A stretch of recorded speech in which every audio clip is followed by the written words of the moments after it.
When we dream, we see a collage of information that's been conjured up by our own fascinating minds. We might see people that we know, places that we've seen, sounds that we've heard, scents we've smelt, textures we've tasted. We might experience a sense of being empathetic, being paranoid, or sometimes even being fearful.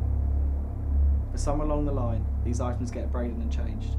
They become a representation of life, and one that we do not completely understand.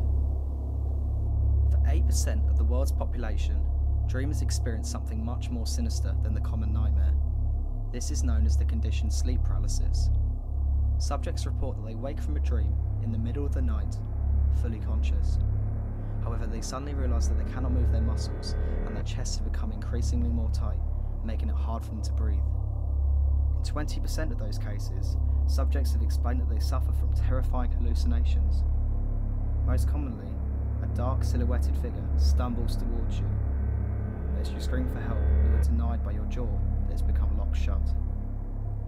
Your sight becomes restricted, and now this parasitical being feels like he is sat on your chest and breathing cool air onto your neck. So how many times would you say you have paralysis in a month? I say I have about three times in a month. Okay, so when you say that you have the paralysis, is it more of like a hallucination sort of thing? Do you have the hallucinations, or is it just lying there and not being able to move? I have both. So I usually hallucinate a figure, but I can't actually see what they look like. Yeah, I mean, I guess that's quite common. I have that a lot as well. But what I have is like different like items like during the day that like pop up, which is a bit weird, but the blurry like vision sounds like something that happens quite a bit. But yeah, no, earlier on, which is like quite interesting, you told me about this night that you had the fit, and you sort of linked the paralysis to that. So like, just tell me about how that sort of went for you. What? Hear the whole story of it? Yeah, back in must have been about 2013. Yeah. Well, I was asleep, and then I woke up with a massive migraine. But when I get migraines, I usually it's sort of like a sleep paralysis in a way, but obviously it's like I know like I'm awake in that, and I was like I remember like just screaming for my mum, and then I literally just blacked out and I woke up, and then there was like doctors in my room, and I had no idea what was going on. Then I was in an ambulance and I kept blacking out. Then yeah, I think I had like a paralysis as well. I think that triggered it. Yeah, I mean it's sort of interesting to hear because you had this episode, and that's like sort of triggered you to like link paralysis to like the actual idea of having a migraine, then obviously having the fit in the end. So that must have been like a very different experience for you. Whenever I think of it, I think it's like quite cool because it's taught me a lot about how I want to like shoot films and stuff. But obviously it's something that's quite frightening to you. Oh, it's mad. I remember I slept through the whole thing when you had the fit, and I remember hearing about it in the morning. Dad just looked at me and he said, "Katie's had a fit," and I just went, "Nah, come on." Like, we've got to go to school. And he was like, "No, seriously, she's in hospital at the moment, you know, because you beat your tongue, didn't you?" Oh yeah, I bit my tongue and I was like bleeding everywhere. Yeah. It's horrific. I slept through the whole thing. Yeah. So I'm incredibly sorry for bro. that. That's alright. But yeah, so do you think that having the paralysis, like in more recent times, do you think that sort of reminds you about that? Yeah, I'm always worried it's going to happen again, but hopefully I think it was a one-off, but you never know. It might happen again. In all of the strange experiences that I've had with paralysis, nothing would quite compare to this one that I'm about to tell my family. It meant so much to me that I really felt they had to hear it.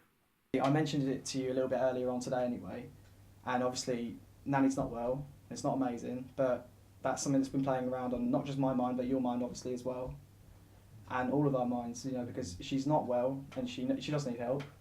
And most recently, the worst one I ever had was that I woke up in her bed at her house, and I just remember looking up at the ceiling and recognising the ceiling. I was thinking, right, this is definitely not my room. And I looked around and I saw like her deco and stuff, just the way it would be. And I eventually saw her, and she was content and she was sleeping. That was brilliant. But I think what's really weird is this is what triggers my nightmares, is that there's a disruption to that good thing. Mm-hmm. So I've had dreams really weirdly about being on Facebook and someone sent an angry face. It's as stupid as that. But it literally starts this like horrible, like, you'll bolt still, you can't move, and you'll just like find it really hard to breathe, something's on your chest, whatever. But the thing I had with Nanny was that I was lying there, and she came to, and she was looking around, and she said, "Oh, you know, hi." What are you doing in my bed? Yeah, what are you doing in my bed? It wasn't like that, no. It was, I saw her, and then all of a sudden, I think my mind must have like caught what was going on. Like, this isn't right. She's usually in Bury with their nursing home, or she's in hospital. And I just remember thinking, this is like really messed up. And my mind sort of caught onto that, just like the sad faces on Facebook or something. And I remember just lying there, and she started like, I saw a tear come from her eye, and she was like, "Please help me." And I remember just looking over to the side, and just as I tried to go and confront her, the natural thing I wanted to do was give her a hug. I remember like pulling my hand over here, and all of a sudden like my movement just completely stopped, and I was thinking, okay, this is a bit strange, what's going on here? But I'm sort of like conscious of the fact that I'm in an episode now, and I sort of know, but because this meant so much to me that I wanted to like get to her and I wanted to reassure her, I found myself just stopping. I just really had to get myself moving, and I was crying myself. I woke up with a tear in my eye, and I just remember thinking, I really need to help her out. And just as I did get over to the sort of precipice of doing that, and I said, I just mentioned I can do it, and I thought, okay, I'll use my voice to reassure her, and I said, "It's okay, Nanny." That was happening inside my mind within the dream, and my mouth just couldn't move, and I remember not being able to move at all myself. And then just as I did like sort of get myself moving, they say if you wiggle your fingers or your toes, you will wake up, just like a normal dream. But as I woke up, I just like got flung back into the bed, and I just looked at the ceiling again, and it just like changed into my ceiling, and it was about 10 in the morning. I had uni that day, and it was one of the strangest experiences I've ever had. But yeah. I had a very strange experience. Did you? Yeah. Well, your granddad, he had passed away in the June, and it was my birthday in October, and been out with some friends, had a lot of wine, very, very emotional by the time I got back, and had that really spinny feeling you get when you're really, really drunk. Yeah.